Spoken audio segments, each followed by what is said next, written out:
Welcome to the faces files. आज के जो हमारे मेहमान हैं वो हैं the reverend Dominic Mughal. Dominic, welcome. Thank you Javed साहब। डोमिनिक मुगल साहब जो हैं मेरे बड़े पुराने दोस्त हैं। हम इकट्ठे काम भी करते रहे और डोमिनिक मुगल साहब ने काम शुरू किया कारितास में। कारितास में इनकी कह लें एक तरह से कि पहली जॉब थी। कारितास पाकिस्तान नेशनल सेक्रेटेरिएट, और उसका एक प्रोग्राम होता था salt, social awareness and leadership training. Salt में उन्होंने काम शुरू किया। हम इनसे बाद में पूछेंगे कि ये क्या काम था और क्या करते थे उसमें। सॉल्ट के बाद ये फिर चले गए क्रिश्चियन स्टडी सेंटर। वहाँ पे एग्जीक्यूटिव डायरेक्टर रहे 17 ईयर्स तक, वहाँ उन्होंने काम किया। और उनका एक मैगज़ीन निकलता था अल मुशीर, जो कि रिसर्च वर्क पे था, इंटर रिलीजियस डायलॉग पे था। उसके एडिटर इन चीफ रहे हैं। ऑथर हैं बेशुमार बुक्स के, जिसमें से चंद एक जो हैं वो मेरे पास लिखी हैं, जिसमें religious minorities in Pakistan, struggle for identity, फिर tension between religious and cultural, ये भी बुक का नाम है, क्रिश्चियन चर्च इन पाकिस्तान, और विजन फॉर 21st सेंचुरी। बेशुमार आर्टिकल हैं जिसमें अप्रोचेस टू इंटरफेथ डायलॉग है, और एक आर्टिकल है dialogue of mind to dialogue of heart. और काफ़ी सारे आर्टिकल्स हैं। अब मैं बताना शुरू करूँगा तो बीच बीच में वो उसका जिक्र आता रहेगा, लेकिन इस पे हम काफ़ी टाइम लगा सकते हैं। मैं इनसे ज़्यादा वक्त बात करूँगा सॉल्ट के हवाले से, जो सॉल्ट प्रोग्राम था, और क्रिश्चियन स्टडी सेंटर। तो डोमिनिक साहब, थैंक यू वेरी मच, आपने टाइम दिया और हमारे साथ आज शामिल हैं आप। आपसे मैं सवाल ये पहला करना चाहूँगा कि सॉल्ट जो प्रोग्राम था वो क्या था? जी, थैंक यू जावेद साहब। जो सॉल्ट की जो एक्रोनेम है, social awareness and leadership training, और इसका जो आगाज़ था एक्चुअली इंटरनेशनल मूवमेंट में हुआ, जो वर्ल्ड वाइड थी। और ये बेसिकली जो वेटिकन टू हुई और उसके बाद जो चर्च ने नई अप्रोचेस शुरू की मिशन के हवाले से, मिनिस्ट्री के हवाले से, तो उसमें ये एक प्रोग्राम जो मिसियो ने मुजेरियो जो जर्नल फंड किया, इसका बेसिक मतलब मकसद था शऊर की आगही, क्रिटिकल कॉन्शियसनेस। बुनियादी तौर पे इसके पीछे जो फिलॉसफी थी वो वेटिकन टू की टीचिंग, सोशल टीचिंग से शुरू हुई, लेकिन साथ ही पॉलो फ्रेरे एक बहुत बड़े एजुकेशनिस्ट थे, उनकी किताब थी पेडागोजी ऑफ क्राइस्ट। और पेडागोजी ऑफ क्राइस्ट में जो बेसिक नुक्ता था वो ये था कि जब तक हम शौरी तौर पर ना सोचें, जब तक हम अपने इर्द गिर्द के हालात को शौरी तौर पर ना देखें, तो फिर हमारी तरक्की नहीं हो सकती। हम ऐसे निज़ाम में रहते हैं जो हमें कंडीशन करता है, तो हमें एक क्रिटिकल अवेयरनेस पे करनी चाहिए, ताकि हम अपने माशरे का जायज़ा लें, अपने हालात को देखें और फिर क्रिटिकली उसमें तब्दीली की ख्वाहिश पैदा करें। क्योंकि जो कैथोलिक सोशल टीचिंग्स थी वो इस जो पोप पॉल शशम थे, उनका एक इंसिक्लिकल था, प्रोग्रेस ऑफ पीपल, लोगों की तरक्की, जिसमें वो चाहते थे कि हम क्योंकि खुदा की शक्ल पे पैदा किए गए हैं, वो खुदा की जो क्वालिटीज़ हमारे अंदर है, हम उनको इन्हांस करें, हम उनको तरक्की दें। तो सॉल्ट वहाँ से शुरू हुआ। कारितास मैं तो बाद में शामिल हुआ, मैं दूसरे साल में आया।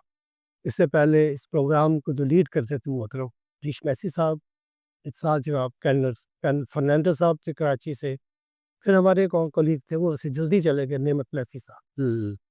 और फिर शायद आपको याद हो कि 1 साल बाद आपने भी हमें ज्वाइन करने किया, आप हमारे साथ आ गए।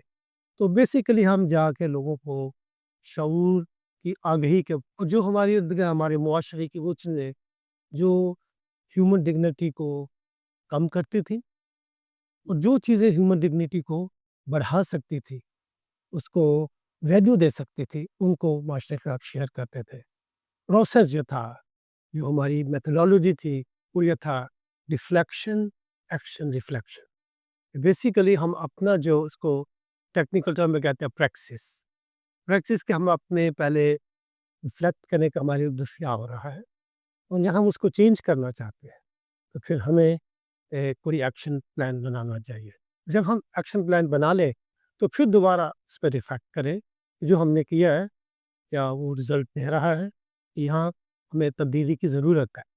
इस तरह से ये एक प्रोग्राम का आगाज़ हुआ पूरे पाकिस्तान में। ये हमारी खुशकिस्मती कि हमने पूरे पाकिस्तान में ये मुख्तलिफ जगहों पे गए और इसके जो मेन पार्टिसिपेंट थे वो कैटेकिस्ट थे, टीचर्स थे, नौजवान थे। नौजवानों के साथ हमने कैटेकिस्ट मुनाद मुनाद साहबान हुँ, और फिर इस तरह और ख़वातीन खबर पे ख़वातीन एम्पावरमेंट का भी प्रोग्राम था। शुरू में हम अलग-अलग प्रोग्राम करते थे, लेकिन जल्द हमने ये अंदाज़ा लगाया कि ये जो सेग्रीगेशन ऑफ सेक्स है, इनका जिन्स का अलग है, ये ठीक नहीं है। फिर हमने मिक्स प्रोग्राम करने शुरू किए।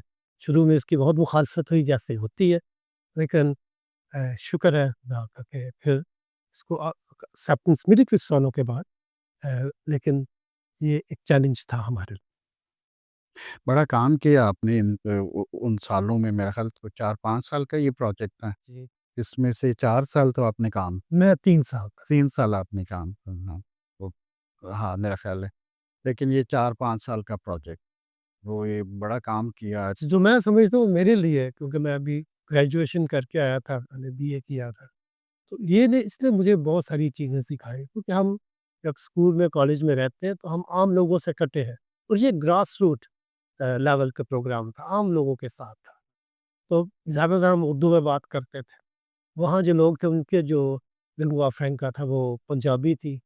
तो मज़ा ये भी था कि हमने पंजाबी भी सीखी, उर्दू भी सीखी और बहुत सारी चीज़ें ऐसी सीखी जो मैं समझता हूँ कि उस एक्सपोज़र ने हमें खुद भी रिफ्लेक्शन करना सिखा दिया, खुद भी इवैल्यूएट करना सिखा दिया, खुद भी प्लान करना सिखा हाँ, जी, बिल्कुल। वहाँ से आपकी शिफ्ट हुई क्रिश्चियन स्टडी सेंटर, वहाँ पे एग्ज़ीक्यूटिव डायरेक्टर की पोस्ट थी या डायरेक्टर? हाँ जी, अच्छा क्रिश्चियन स्टडी सेंटर में थोड़ा मेरा लंबा सफ़र था। या मैंने क्योंकि मेरी शादी हो गई 1983 में, तो सॉल्ट की डिमांड ये थी कि आपने दिन-रात ये 24 घंटे का काम था। हाँ, आप तो 2-3 महीने मैंने किया, फिर मुझे अंदाज़ा हो गया कि ये ऐसा काम है। तो फिर मैंने डिसाइड किया, मैंने कुछ वक़्त पहले गुज़ारा था क्रिश्चियन स्टडी सेंटर में एज़ अ रिसर्च स्टूडेंट। तो फिर मैंने कहा कि मैं इसको क्रिश्चियन स्टडी सेंटर का जो फ़ोकस था वो इंटरफेथ डायलॉग पे था, स्पेशली क्रिश्चियन सिविलाइजेशन पे। तो फिर मैंने वहाँ दोबारा अप्लाई किया और मैं as a research student select हो गया। तो जब मैं वहाँ पे गया तो 2 साल तक कि वो अरसा था जब पाकिस्तान में ज़ियाउल हक का दौर था और ज़ियाउल हक साहब की एक तकरीर थी बड़ी इंटरेस्टिंग कि हम पाकिस्तान में निज़ाम मुस्तफ़ा कायम करें and we will take Pakistan back to the golden age of Islam. ये बहुत अच्छी आवाज़ थी, इस्लामी कदरों को लाना, इस्लाम की कायमीत पर अमल करना, सोशल जस्टिस को कायम करना, हर एक से इफ़ेक्ट होता था। तो सेंटर में इस पे काफ़ी जो भी उनकी तकरीरें आती, जो उनका प्रोग्राम था, इस्लामाइज़ेशन प्रोसेस इन पाकिस्तान, तो उस पे मैंने फिर रिसर्च करना शुरू किया। मैं एक प्रोफ़ेसर थे, डच प्रोफ़ेसर थे और एक इंग्लिश प्रोफ़ेसर थे, उनके साथ काम करता था। तो जितनी भी खबरें आती थी नफ़ाज़ शरिया के हवाले से, अच्छा, तो इंटरेस्टिंग जो बात थी, जो खबरें उर्दू में आती थी, फ़र्क होती और जो इंग्लिश में आती थी, वो फ़र्क है। ओके। तो वो क्योंकि इंग्लिश पढ़ सकते थे, तो फिर मैं उर्दू पढ़ के उसको ट्रांसलेशन करता। तो जो सबसे पहले हमने जो नोट की बात कि ये जो शरिया का प्रोसेस निज़ाम मुस्तफ़ा 1981 में प्रैक्टिस जब शुरू हुआ ज़ियादा में, इसका मेजर इफ़ेक्ट इमीडिएटली जो भी वो लॉ करते थे like like law of evidence और फिर उन्होंने सेपरेट इलेक्टेड इंट्रोड्यूस करा दिए और ऐसे लॉ इंट्रोड्यूस का जो डिस्क्रिमिनेटरी थे औरतों के लिए और माइनॉरिटीज़ के लिए। उससे फिर मुझे ये सीखने का मिला और उसपे फिर जो हमारी जो सोच आगे बढ़ी, इसमें तो हम सब शामिल हैं। ये सिर्फ़ माइनॉरिटीज़ की बात नहीं है, ये क्रिश्चियंस की बात नहीं है, हिंदू और सिखों की बात नहीं है, तो ये पूरे पाकिस्तानियों की बात है। अगर हम आबादी के तनासब से देखें, तो उसका जो इफ़ेक्ट था और जो नेगेटिव इफ़ेक्ट था, 50% औरतें थीं, कोई 15% शिया थे, 5% माइनॉरिटीज़ थी, तो मेजॉरिटी ऑफ पीपल इससे अफ़ेक्ट हो रहे थे। ओके। जी। हाँ, हाँ। तो फिर हमने इसको पब्लिश करना शुरू किया। इस पे जो क्रिटिकल दिमाग थे, ख़ास तौर पे जो इस्लामिक स्कॉलर्स थे, उनके साथ बात करना शुरू की। अच्छा। जी। उनके साथ बात करना शुरू की इसके क्रिटिसिज़्म, इसकी क्रिटिक पे, नहीं, इसके पॉज़िटिव पहलू पहलू क्या है और नेगेटिव पहलू। नेगेटिव पहलू। तो पॉज़िटिव तो हमें कम ही नज़र आए, क्योंकि ये फैक्ट्स आ रहे थे। जैसे मैं आपको छोटी-सी मिसाल देता हूँ। उसका आप सोचते हैं कि अभी तक कुछ असर है या देखिए, हाँ, ये बहुत ही अच्छा सवाल है, क्योंकि पाकिस्तान आपको पता है जब बना, तो ये ऐसी कंट्री के तौर पे बना हो जो हम अक्सर सपोर्ट करते हैं, कायद-ए-आज़म की 11 सितंबर की speech, "you are free to go to your mosque, justice everything." लेकिन उसके बाद एक जो राइट विंग लॉबी थी, जिसे जो बेसिकली इस्लामिसिस्ट थे, उन्होंने इसके अदारों पे कब्ज़ा करना शुरू हुआ। उनका ये ख़्याल था कि वो हुकूमत करें, और वो बेसिकली ये चाहते थे कि जो क्लेरिक्स थे, वो मुल्क चलाएँ। जो बेसिकली कॉन्स्टिट्यूशन ऑफ पाकिस्तान जो जो वैल्यूज़ थी शुरू में, उसके खिलाफ था। इसलिए फिर डेफ़िनेटली जो हमारे बने, जो पार्टनर बने इसमें, सबसे पहले वैफ बना, ह्यूमन एक्शन फोरम। फिर उसके बाद और जितनी ह्यूमन राइट्स की तंजीमें थी, तो ह्यूमन कमीशन ऑफ पाकिस्तान, और बहुत से इदारे, जो सोशल सेक्टर ऑर्गेनाइजेशंस थी, जो डेवलपमेंट का काम करती थी, एडवोकेसी का काम करती थी, अवेयरनेस का काम करती थी, वो सब जिससे मुतासर हो रहे थे।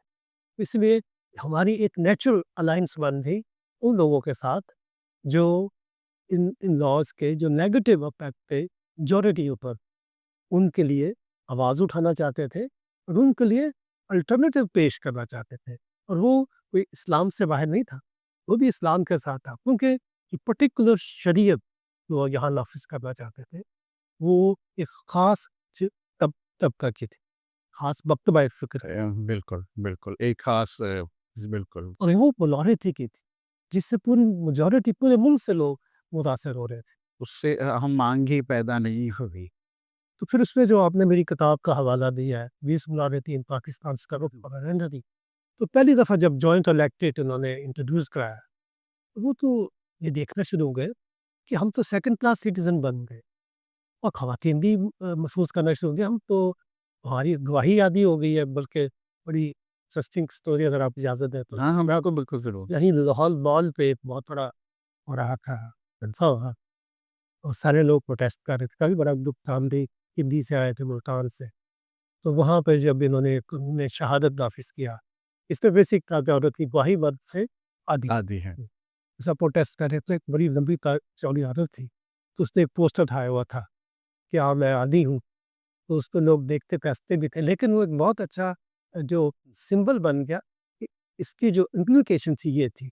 तो फिर सवाल से, अगर आपने देखा होगा, फिर ख़वातीन के बहुत से ग्रुप सामने आ गए, शिरकत का, औरत फाउंडेशन, फिर कराची में कुछ ग्रुप थे, उन सारों ने मिल के ये जद्दोजहद की कि हम मिल के सारे, क्योंकि हम समझते थे कि हम सारे पाकिस्तान के बराबर के शहरी हैं। हुँ। तो वो जो बुक फिर हमने पूरी क्रिश्चियनिटी, जो जो माइनॉरिटीज़ उनका इकट्ठा किया, और आपने हमारी बहुत मदद की, क्योंकि हम ढूँढ रहे थे कि हमारे अक़लियतों के जो लोग, वो ख़ास तौर पे मुस्लिम अक़लियत के लोग, और फिर बहाई लोग, आपने हमें वो इंट्रोड्यूस कराए।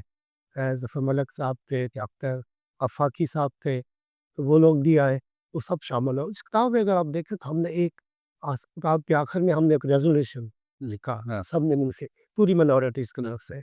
उसमें उस वक़्त के जो मिनिस्टर ऑफ क्या थे, माइनॉरिटी अफेयर नहीं, उसके सेक्रेटरी थे पीपल्स पार्टी, जॉर्ज क्लेमेंट, उन्होंने भी अपना अ, अपनी प्रेज़ेंटेशन दी।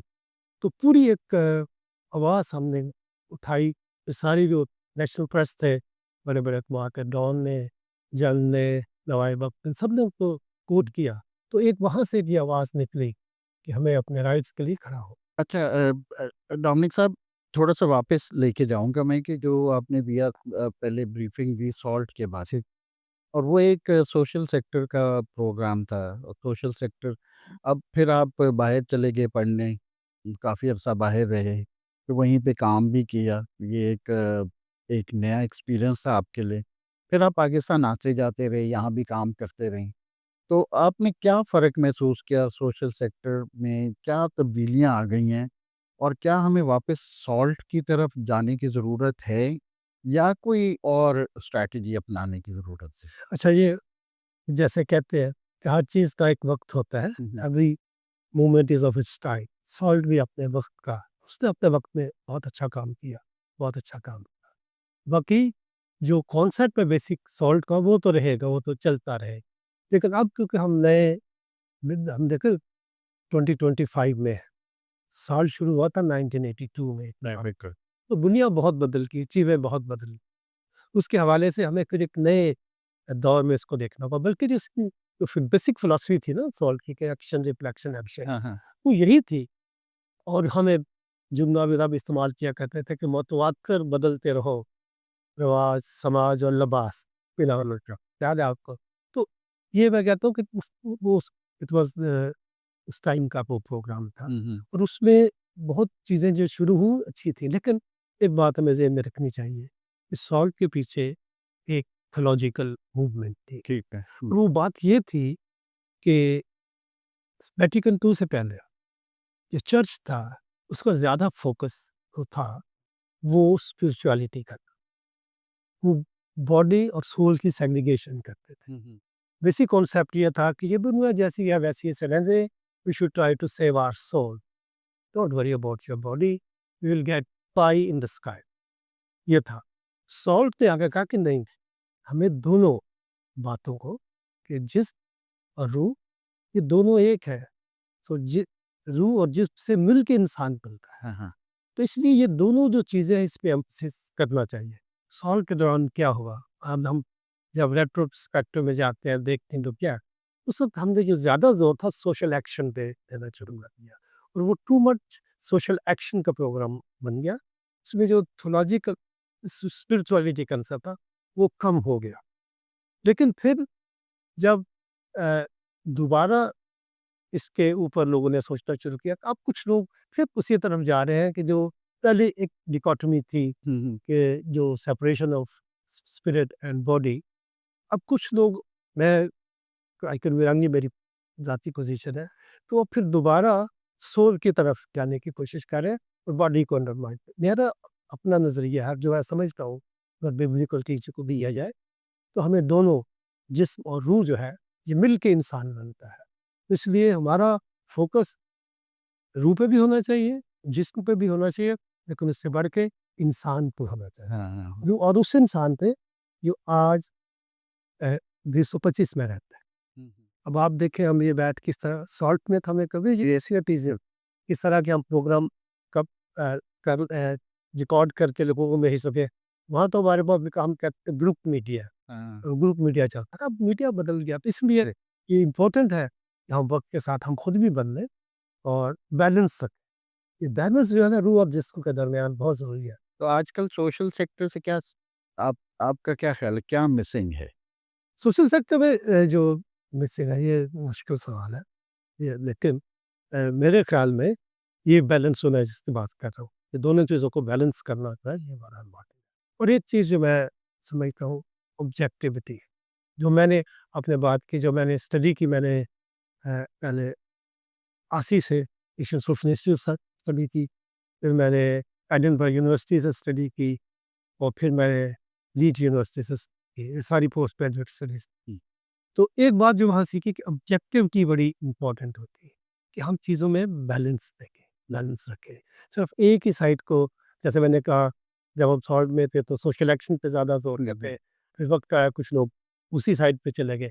तो मेरे ख्याल में अगर हम सोशल सेक्टर को ये कहना चाहें, एक तो ये है कि ऑप्टिमिस्टिक होना बहुत ज़रूरी है, क्योंकि जैसे-जैसे हम बूढ़े होते हैं, बहुत सारे लोग बूढ़े होते हैं, तो ऑप्टिमिज़्म जो है वो कम होता है, हम पेसिमिज़्म की तरफ ज़्यादा जाते हैं। मेरे ख़्याल में एक तो उनको ये है, उस ऑब्जेक्टिविटी को कभी नहीं खोना चाहिए। हमें दोनों साइडों को देखना चाहिए। क्या मतलब ऑब्जेक्टिविटी का? ऑब्जेक्टिविटी का बेसिक मतलब होता है कि आप नेगेटिव और पॉजिटिव दोनों चीज़ों को देखिए, और एक, जैसे अब हमारे बहुत सी आइडियोलॉजीज़ हैं, बहुत सी थियोलॉजीज़ हैं, बहुत से नुक्ता है नज़र। तो मैं ये समझता हूँ, जो मैंने वेस्ट से सीखा है, एक नुक्ता नज़र हरफ़ आखर नहीं। हाँ, हाँ, बिल्कुल। जो डाइवर्सिटी मेरे ज़हन में, जो डाइवर्सिटी आप, मैं कहता हूँ जो हमने काम शुरू किया था, इंटरफेयर किया हुआ है। काफ़ी डाइवर्सिटी आई है, हुँ, काफ़ी चीज़ें जो कब हम नहीं देखते थे, आज हो रही हैं। बल्कि हाथ ही मैंने 2 अवतार पार्टियाँ देख ली हैं जो हमारे दौर में नहीं होती, which is good good thing. लेकिन उससे बढ़ के जो हमारा है कि हम डाइवर्सिटी को एक्सेप्ट करना सीखें। और ये ख़ास तौर पे हमारे पंजाब के बल्कि पाकिस्तान के कल्चर में है कि हम हैं तो हैं, दूसरे नहीं हैं। हमें दूसरों को उनके डिफरेंस के साथ एक्सेप्ट करना। मैं एक कोर्स मैंने वहाँ पे इंडियन में तैयार किया, मैं भी देता हूँ, learning to relate to difference.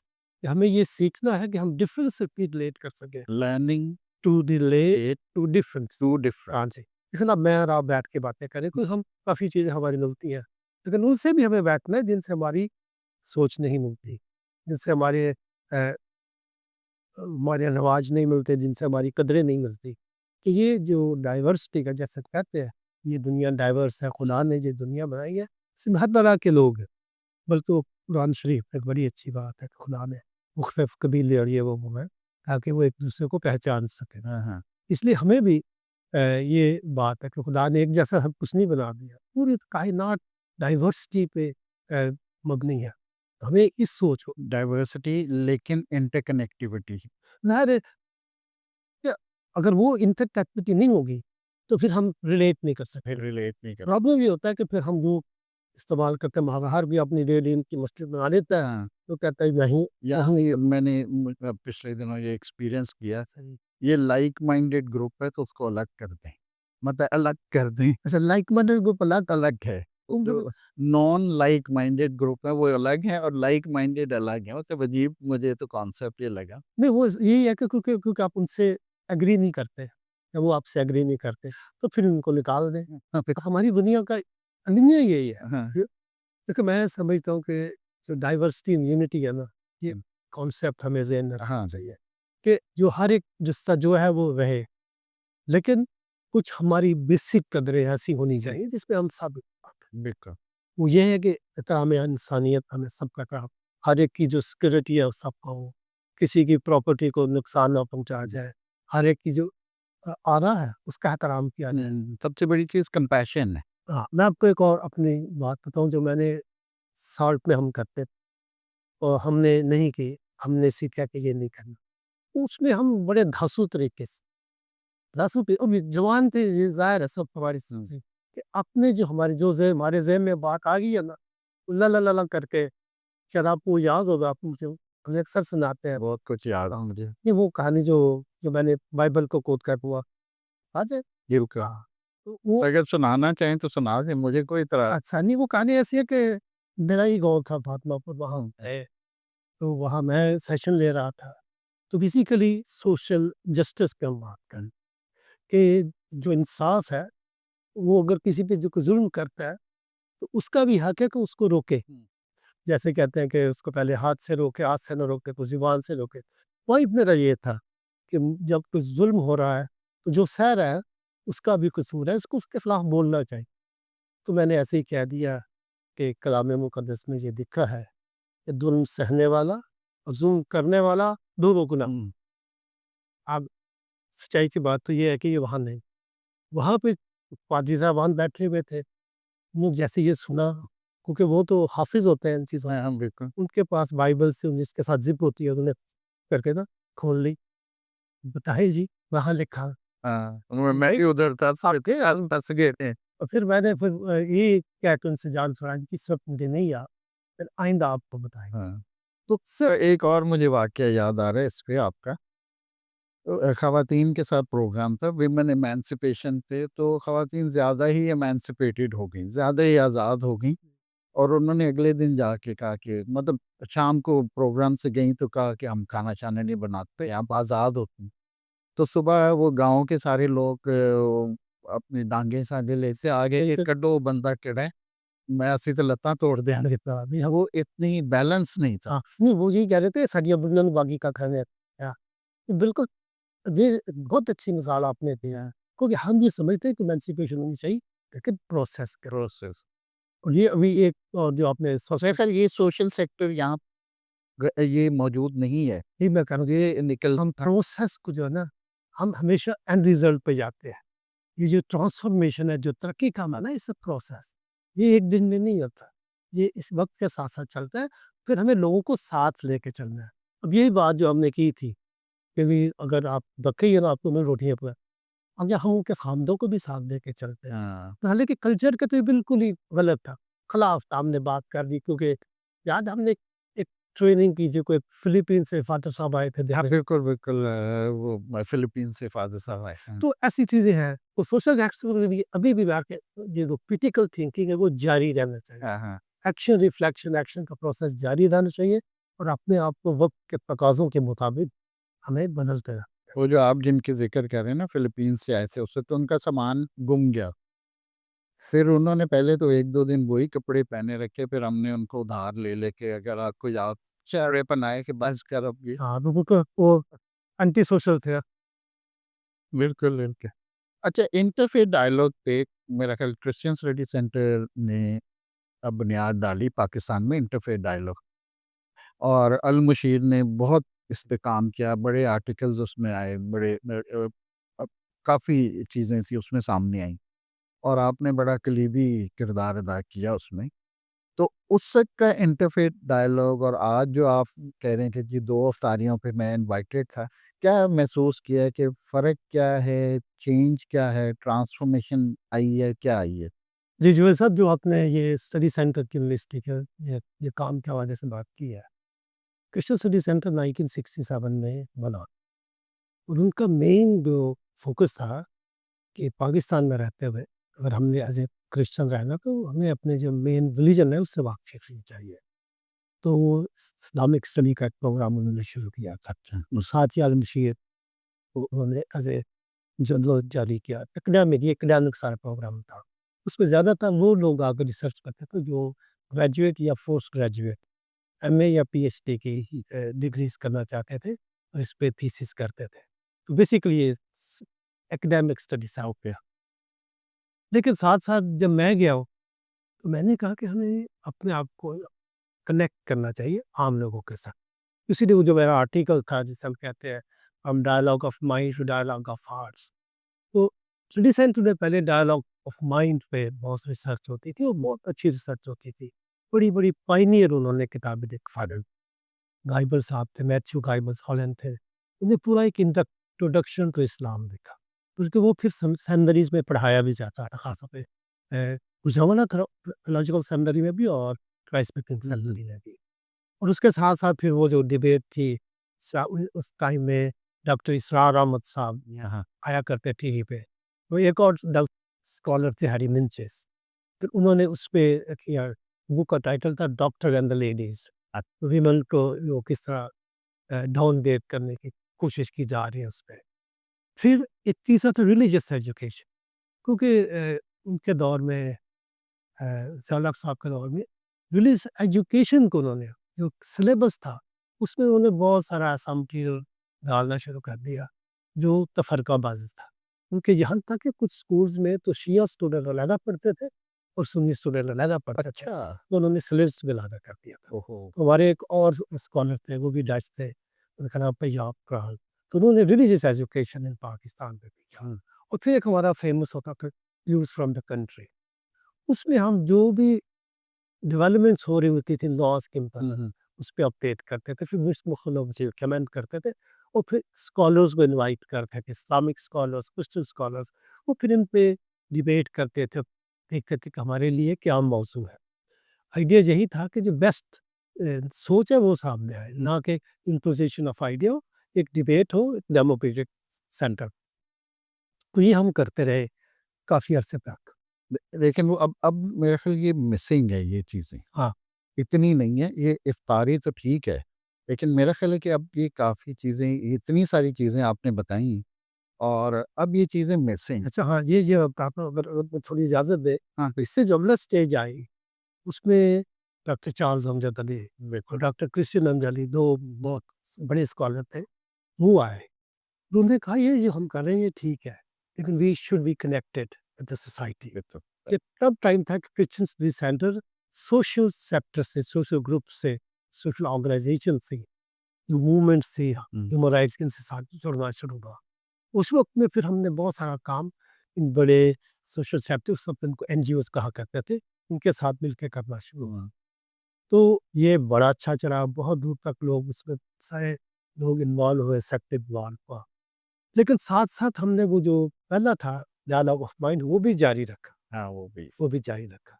फिर जब मेरी बारी आई, जब मैं डायरेक्टर बना, तो हमने इसमें और ऐड कर दिया। उसमें फिर उसमें ये था कि हम इसको बॉर्डर ब्रॉडर रिलीजियस जो कॉन्टेक्स्ट है उसमें करें।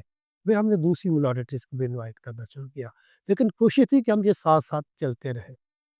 फिर मिस जेनिफर जीवन आई, उन्होंने भी इसको काफ़ी हद तक आगे चला और एक हमने एक प्रोग्राम डेवलप किया, सोशल हार्मनी प्रोजेक्ट, जिसमें हमने पूरे पाकिस्तान से लोगों को इकट्ठा किया। बेसिकली स्पेक्ट्रम सॉल्ट का था। लेकिन इस वक़्त फ़ोकस ये था कि हम कैसे सोशल हार्मनी पे काम हम कैसे हम मिल के अपने डिफरेंस के बावजूद एक-दूसरे के साथ काम कर सकते हैं। और ये काफ़ी तर अभी भी कुछ जगहों पे चल रहा है। अब मेरे ख़्याल में देखो कि मेरा राब्ता असली सेंटर में नहीं है, जो सुनने से बात आती है कि अब जो वहाँ पे जो एकेडमिक और दूसरा रिलेशन का जब काम है, वो किसी हद तक ठंडा पड़ गया है। उसकी बेसिक वजह ये है कि एकेडमिक काम के लिए आपको एकेडमिक लोग चाहिए और आपके पास एकेडमिक मूल ना हो फिर सोशल सेक्टर के साथ काम करने के लिए आपको एनर्जेटिक लोग चाहिए, जिनमें एनर्जी हो, गुम्शन हो, जा सके, घूम सके। और फिर जो तीसरा सेक्टर है, दूसरे लोगों के साथ काम करने के लिए, कि आप लोगों को इनवाइट करें। मैं आपको बड़ी अच्छी बात बता दूँ कि हमने एक कोर्स शुरू किया, स्टडी इस्लाम इन पाकिस्तान। और हमारे पास लोग आते थे वेस्ट से, अमेरिका से, कनाडा से, स्कैंडिनेविया से, इंग्लैंड का, तो जर्मनी, हॉलैंड से। तो उनके लिए हमने एक 6 हफ्ते का प्रोग्राम ऑर्गेनाइज़ किया। उसमें फिर हमने लोगों को बुलाना शुरू किया, जो प्रोफ़ेसर थे। पहले हम उनको इस्लाम के बारे में बताया कर, तो फिर हमने इस्लामिक यूनिवर्सिटी से, इंटरनेशनल इस्लामिक यूनिवर्सिटी से प्रोफ़ेसरों को बुलाना शुरू कर दिया, कि वो आके वो बताएँगे उनके हिसाब से इस्लाम क्या है। तो ये फिर इंटरैक्शन शुरू हुआ। तो ये मेरे ख़्याल में एक अच्छा था सिलसिला। और कुछ जगहों पे आई एम वेरी हैप्पी जो हमने काम शुरू किए थे, चल रहे हैं किसी न किसी नहज पे। यहाँ किसी शक्ल में। हाँ, लेकिन कुछ चीज़ों जब आप कुछ नए लोग आते हैं, फिर वो उन चीज़ों पे फ़ोकस करना शुरू करते हैं जो वो कर सकते हैं। तो उसमें फिर जो दूसरी अहम चीज़ें हैं, वो नेग्लेक्ट हो जाती हैं। हाँ। तो इसलिए अगर मैं फ्यूचर के हवाले से बात करूँ, तो जब हम ये सारे काम करें, तो हमारे पास हर फ़ील्ड का एक्सपर्ट। हाँ, लेकिन प्रॉब्लम ये होता है क्योंकि फिर हम एक्सपर्ट लोगों के साथ काम नहीं कर सकते, तो फिर वो जो आप कहते हैं कि हम अपने लाइक माइंडेड ग्रुप बनाना शुरू हो जाते हैं। ये एक मेरे ख़्याल में ये रुकावट है कि हम सीखें। बड़ी इम्पोर्टेंट बात हाँ, कर। हम सिर्फ़ एक हम उन लोगों के साथ भी काम करें जो हमसे एग्री नहीं करते हैं। हाँ, और ये लाज़मी नहीं कि हमारे से एग्री करें, कि सुने तो सही। तो मेरे ख़्याल में अगर हमने अगली सदी में जाना है, तो ये जो लिसनिंग हैबिट है, ये बड़ी हाँ, इम्पोर्टेंट बात। तो क्योंकि देखिए खुदा ने ना 2 कान दिए और 1 ज़ुबान दी। इसलिए बोलना कम चाहिए और सुनना ज़्यादा चाहिए। इसलिए मैं अब आपकी तरफ कहता हूँ। हम बात करें दी रेवरेंड डॉक्टर नेक मुगल साहब, और इनसे बहुत बातों का सिलसिला जारी रहेगा, क्योंकि बहुत सी बातें करने वाली। अभी मेरा ख़्याल मेरे पास तो काफ़ी सवाल हैं, तो हम इसको इस सिलसिले को यहाँ रोकते हैं और एक सेकंड पार्ट में दोबारा इनसे गुफ्तगू जारी रहेगी। तब तक के लिए हमारा प्रोग्राम देखने का, हमारा पॉडकास्ट देखने का बहुत शुक्रिया। इसको सब्सक्राइब करें, लाइक करें, शेयर भी करें और कमेंट ज़रूर करें। और अगर डोमिनिक साहब से कोई सवाल पूछना है, क्लैरिफ़िकेशन पूछनी है, तो ज़रूर कमेंट में ये लिख के भेजें। हम इनसे वो क्लैरिफ़िकेशन सवाल का जवाब लेके आप तक ज़रूर पहुँचाएँगे। Thank you very much.